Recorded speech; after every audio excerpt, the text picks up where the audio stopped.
बताया जा रहा है कि आपका बेटा डॉक्टर है, बेटी इंस्पेक्टर है और दामाद आईपीएस ऑफिसर है। फिर क्या कारण है कि मतलब आप किताबें बेच रहे हैं? कारण तो यही होता है कि प्रत्येक व्यक्ति को निर्भर रहना चाहिए जी। और निर्भर है। आपने यही प्रोफेशन क्यों चुना कि मैं किताबें ही सेल करूंगी? देखो, काम तो करना है ना, प्रत्येक व्यक्ति को काम करना जी चाहिए। जी जी। तो साहित्य इसलिए कि साहित्य से किताबें पढ़ने से इंसान प्रत्येक व्यक्ति मनुष्य बन जाता है। कोई खास कारण था कि आपने ज्यादा पढ़ाई नहीं की? 10वीं बताते हैं कि 10वीं क्लास में आपकी शादी कर दी गई। खास कारण वगैरह तो नहीं होता है, शादी कर दी गई, मेरी दादी के देखने के लिए शादी कर दी गई जी। और फिर उसके बाद में पढ़ाई की। 10वीं तो हम करके नहीं रह गई। अच्छा, परिवार जो था मतलब आपका बहुत पढ़ा लिखा था, किस प्रकार का था? तो मेरा परिवार एक मध्यवर्गीय परिवार था और पढ़ा लिखा परिवार था। शादी के बाद आपने किताबें बेचना शुरू किया होगा, तो उस दौरान आपके ससुराल वालों ने कभी रोका इस चीज के लिए, आप किताब नहीं बेचो? करने वाले के लिए कोई रोक नहीं करने वाले के तो पता से बहाना होता है कि हम नहीं करेंगे नहीं करेंगे। तो मुझे नहीं लगता है कि मुझे कोई रोका टोका, और कोई रोकता भी तो मैं रोकती नहीं। आंटी जी, हर किसी के जीवन में कोई ना कोई प्रेरणा का स्रोत होता है, आपके जीवन में भी कोई प्रेरणा का स्रोत रहा है? किताबें ही रही है, मेरे माँ बाप रहे, आपकी माता पिता रहे। आपके हस्बैंड ने वो क्या कार्य करते थे? दैनिक जागरण में पत्रकार थे, बहुत अच्छे अच्छे अखबारों में रह चुके हैं। काट रहे विघ्नों के दल के, पाट रहे तल और तल के, शिखर शिखर चढ़ता है पौरुष अपना पद फेर करता है। मंजिलें क्या है, रास्ता क्या है, हौसले हो तो फासला क्या है। जीवन में उतार चढ़ाव आते हैं और अपने लक्ष्य की प्राप्ति करने के लिए हमें हमेशा मोटिवेट रहना चाहिए। और ऐसी मोटिवेशन के लिए हम एक ऐसी महिला से मिलवाते हैं जो इस समय सड़क पर किताबें बेच रही है, जबकि वो उनके घर में बेटा डॉक्टर, बेटी इंस्पेक्टर और जो दामाद है वो आईपीएस ऑफिसर है। आइए जुड़ते हैं, जानते हैं उनसे पूरी कहानी क्या है। आंटी जी, क्या नाम है आपका? संजना तिवारी। कहाँ से बिलोंग करते हैं आप? जन्मभूमि बिहार है जी। जिला इस सिवान। जिस तरीके से आप यहाँ पर किताबें बेच रहे हैं, क्या कहानी है आपकी और कितने समय से बेच रहे हैं किताब? किताबें तो मैं बरसों से बेच रही हूँ। अब जी कहानी तो प्रत्येक चेहरा में 10-10 चेहरा होता है। जी। तो ठीक है, कोई नहीं, किताबें बेच रही हो, मेरी कहानी कुछ भी नहीं है।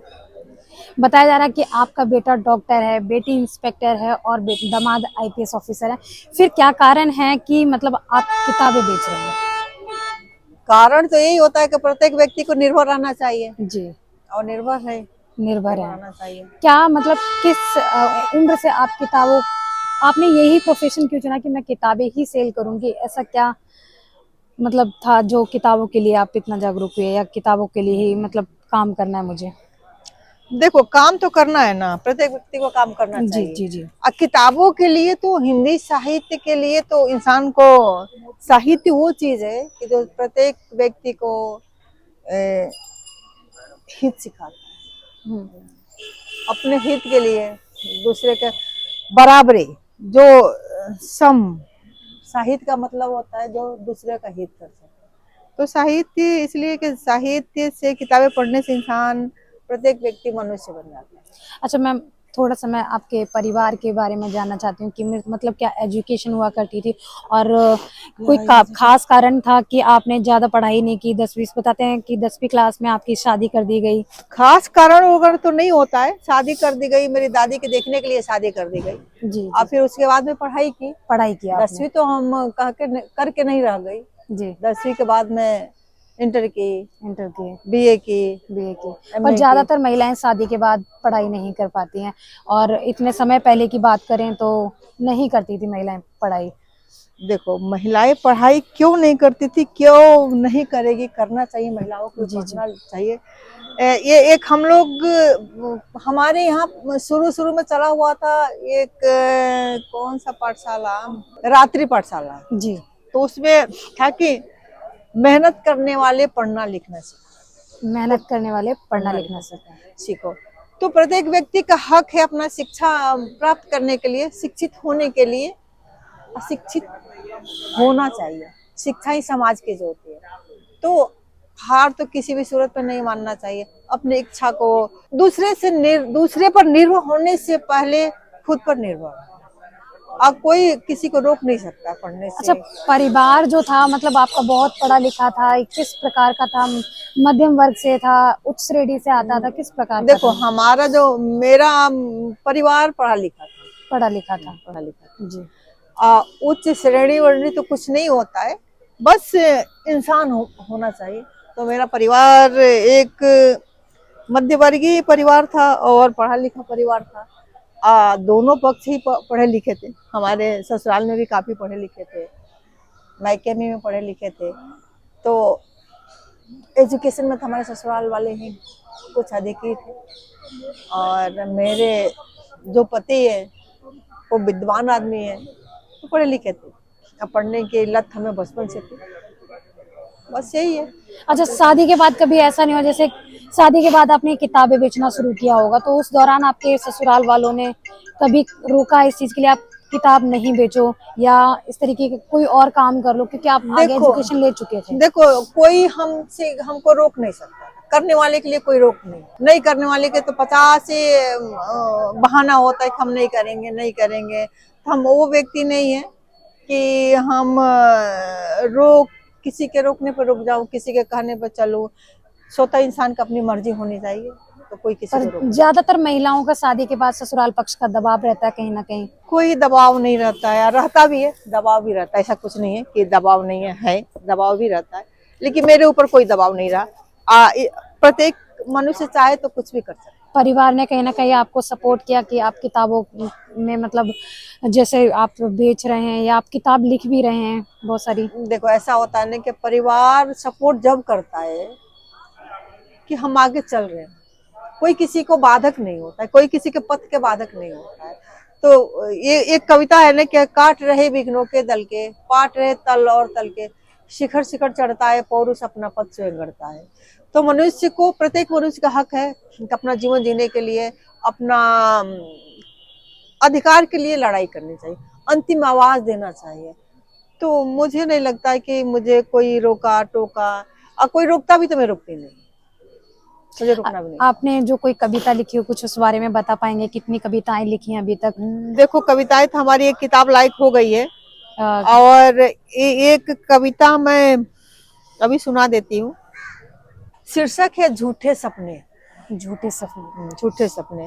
धरती अपनी अपना आसमान, फसल अपनी अपना खलिहान, दुख अपना अपना सारा जहान, सब कुछ अपना है पर इस पर पहरा किसका। कि हमने सपने भी नहीं देख सकते, हमारे सपने की लाश पर महल बनाने वाले जब हमारे जीवन में खुशहाली लाने की बात करते हैं तो चिंता और बढ़ जाती है। जो हमारी चिंता के साथ है वे ही अपने हैं, बाकी सब झूठे सपने हैं। इन सपनों के सौदागरों से अगर हम भी नहीं चेते तो आने वाली पीढ़ियां हमें माफ नहीं करेगी। अच्छा आंटी जी, हर किसी के जीवन में कोई ना कोई प्रेरणा का स्रोत होता है, आपके जीवन में भी कोई प्रेरणा का स्रोत रहा है? किताबें ही रही है, मेरे माँ किताबें बाप ही रहे रही, हैं, आपके माता पिता रहे हैं। पिता रहे हैं, अच्छा, हमारे दर्शकों को कोई बच्चे मैसेज रहे। देना चाहेंगे? दर्शकों का ये मैसेज देना चाहूंगी, कभी भी किसी परिस्थिति में हार नहीं मानेंगे, हारेंगे नहीं, झुकेंगे नहीं, टूटेंगे नहीं। एक है ना कि वीर तुम बढ़े चलो, धीर तुम बढ़े चलो, सामने पहाड़ है सिंह की दहाड़ है। तो इसी के किताबों से अच्छा दोस्त कुछ भी नहीं है। तो कम से कम किताब पढ़ना चाहिए और किताब पढ़े आगे बढ़े। अच्छा, क्या टाइमिंग रहती है आपके दुकान की?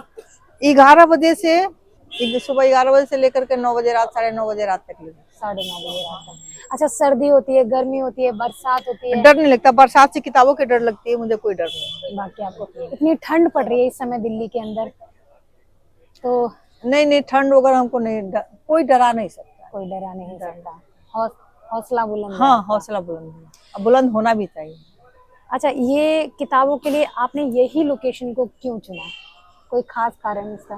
कारण ये है कि मंडी हाउस ही मेरा सब कुछ है। मंडी हाउस में के अलावा मैं कुछ नहीं कर सकती। रंगमंच और साहित्य और मंडी हाउस के बिना मैं नहीं रह सकती। नहीं रह सकते। अच्छा आंटी जी, कोई जैसे आपके हस्बैंड है वो क्या कार्य करते थे? दैनिक जागरण में पत्रकार थे, बहुत अच्छे अच्छे अखबारों में रह चुके हैं। ये दैनिक भास्कर में रह चुके हैं, दैनिक जागरण से रिटायर किए हुए हैं, साहित्यकार हैं, कविताएं लिखते हैं, कहानियां लिखते हैं। मतलब 12-13 किताबें आ गई है, 2 किताब ईश्वर की मातृभाषा आने वाली है, मेरी भी किताब एक आने वाली है। आने वाली है। क्या नाम होगा उस किताब का? हमारी किताब का हम्म, समुद्र और स्त्री। समुद्र और स्त्री स्त्री। क्या मतलब इसमें कहानी, क्या किस तरीके की कहानी होगी? कहानी कविता है, कविता है। कविता है। अच्छा, क्या संदेश देती है वो? देखो, कविता समुद्र से बड़ा होता है स्त्री का रिश्ता, ये कविता यही है। तो स्त्री का दिल समुद्र से बड़ा होता है। समुद्र से बड़ा होता है, समुद्र से बड़ा होता है स्त्री का विस्तार। अच्छा, विस्तार। विस्तार होता है। तो समुद्र से बड़ा ही है, और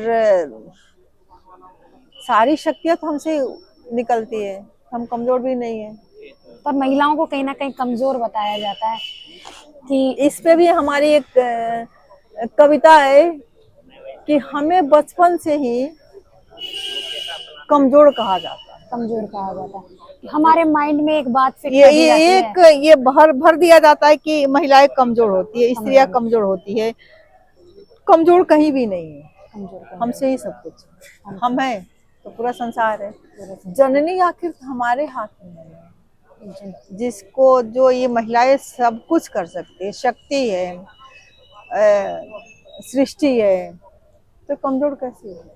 हम मान लेते हैं, हम माइंड से ही मानते, दिमाग से ही कम भर दिया जाता है, लालन पालन में ही भर दिया जाता है कि हम कमजोर, हम कमजोर नहीं है।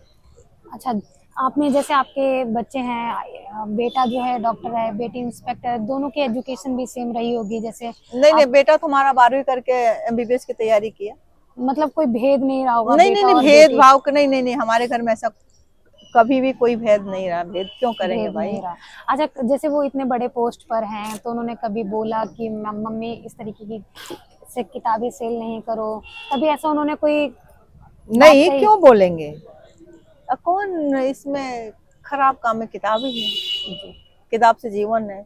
आइए, हमारे ये जो बच्चे हैं तो किसी से कम थोड़ी है, हमारे रंग कर्मी बच्चे हैं। हमारे रंग कर्म, रंग जगत ऐसा है कि यहाँ आके तो देखो कौन कौन लोग, कैसे कैसे लोग आते हैं। अच्छा, यहाँ के लोग आपको प्यार बहुत करते हैं? बहुत सभी लोग जानते हैं, सभी आप लोग लोगों को? आप आप यहाँ ही नहीं, पूरे उत्तर भारत में जितने थिएटर है, थिएटर वाले हर प्रत्येक व्यक्ति जानता है, और प्रत्येक व्यक्ति बड़े इज्जत से जाते हैं। ऐसा कुछ भी नहीं है कि हम क्या है क्या नहीं। अच्छा, किताबें जैसे खत्म हो जाती हैं, कम पड़ जाती हैं, तो आप खुद लेके आते हैं उनको? हाँ, मैं खुद लेके आती हूँ। खुद लेके आते हैं। तो रेगुलर कैसे किताबें लेके आते हैं? स्कूटी से लाते हैं। स्कूटी से लाते हैं। स्कूटी से लाते हैं। काम करो ऐसा कि पहचान बन जाए, हर कदम चलो ऐसा कि निशान बन जाए। यहाँ जिंदगी तो हर कोई काट लेता है, पर जिंदगी जियो ऐसे कि मिसाल बन जाए। यह है कहावत जो है सच कर दिखाया है संजना तिवारी ने। किस तरीके से उन्होंने 10वीं क्लास जो पढ़ाई छोड़ने के बाद छोड़ दी थी, और कहीं ना कहीं उनकी शादी कर दी जाती है परिवार के दबाव में, या कहीं परिवार के हालात देखते हुए। शादी के बाद भी उन्होंने पढ़ाई को जारी रखा, और किस तरीके से उन्होंने अपने बेटे को डॉक्टर बनाया, बेटी को इंस्पेक्टर बनाया, और दामाद जो है आईपीएस है। फिर भी वो आज भी अपने स्वाभिमान के लिए, आत्मसम्मान के लिए सड़क पर किताब बेच रही हैं, और कहीं ना कहीं वो अपने स्वाभिमान, आत्मसम्मान को बचाए रखना चाहते हैं, और किताबों से बेहद प्यार करते हैं। किताबों से सच्चा मित्र कोई नहीं होता है, उन्होंने इस कहानी में बताया है। इसके साथ ही देखते रहें झलक को दिल्ली में। कैमरामैन नरेश के साथ पूनम।